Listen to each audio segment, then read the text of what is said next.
Okay, so we're back for part 2 of my collection of Nintendo 64 games. So let's get cracking with the first one. So the next game is Star Wars Episode 1 Rogue Squadron. A really great game. If you remember Factor 5, they used to make most of the Nintendo 64 Star Wars games. This one's probably the best one they made in my opinion. It used the expansion pack, so again the graphics in this one were really good. There was tons of levels and some of them were really challenging. You could also earn medals as well for completing each of the missions, and some of them were really difficult and there was a lot to do in this game. Really great fun. If you haven't already played this one, it's definitely one of the games that I'd recommend that you play as soon as possible on the Nintendo 64. Next one, Banjo Kazooie. This one was made by Rare. A really great game. This was probably one of the first great platformers released after Super Mario 64. Again, unique characters, Banjo Kazooie even, made by Rare. With this game, it was kind of the first game of the sort of platform series that Rare created.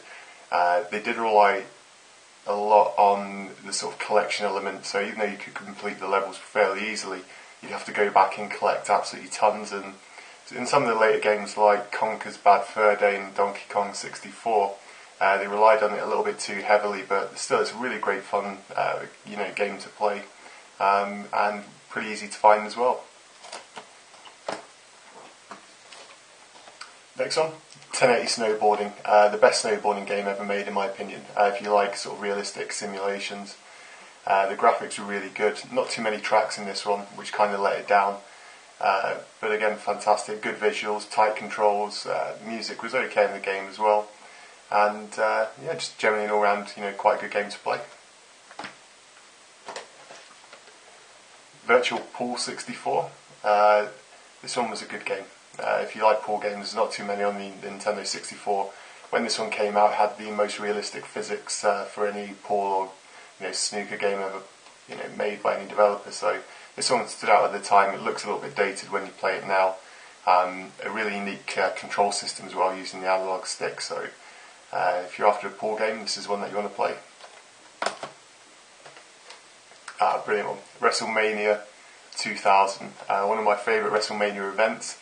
This was, until No Mercy came out, this one was the best wrestling game on the Nintendo 64.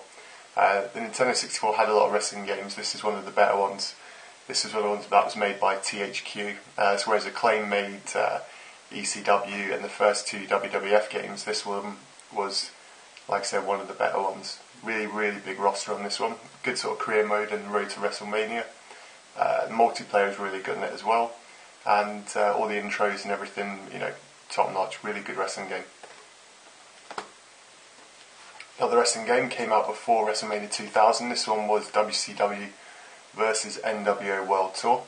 I was more of a WWF fan, but I still got this game because I played the original, which was WCW versus NWO Revenge.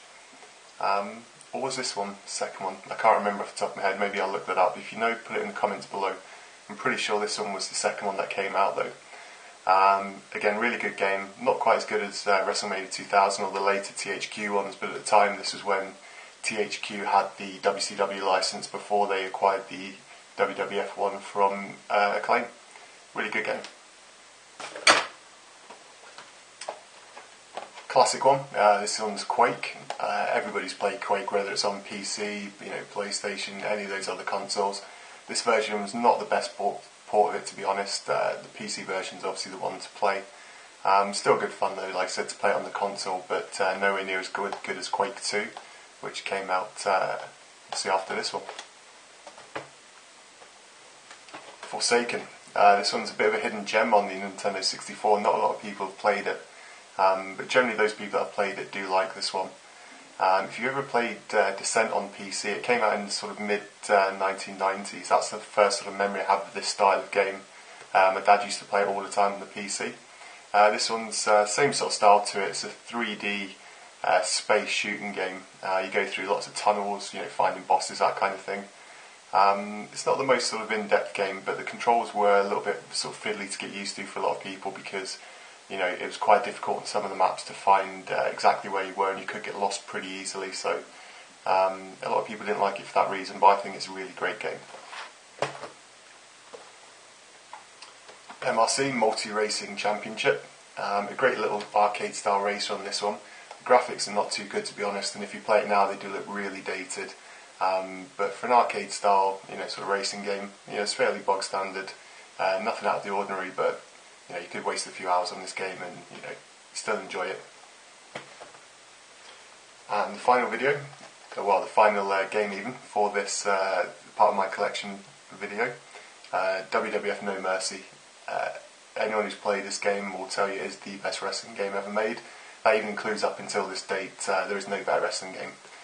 Huge roster, really good graphics, the controls were amazing on it. It kind of built on Wrestlemania 2000, just everything else you can imagine possible, new game modes, all of the up-to-date roster. Absolutely huge. There's over 65 wrestlers in this game from the era. Not a whole lot you can say about it. Just simply the best wrestling game ever made. If you've not played it, go out and buy it. It's relatively cheap to buy because it did sell by the bucket load, so there's lots of copies of it around. If you haven't played it, go buy it.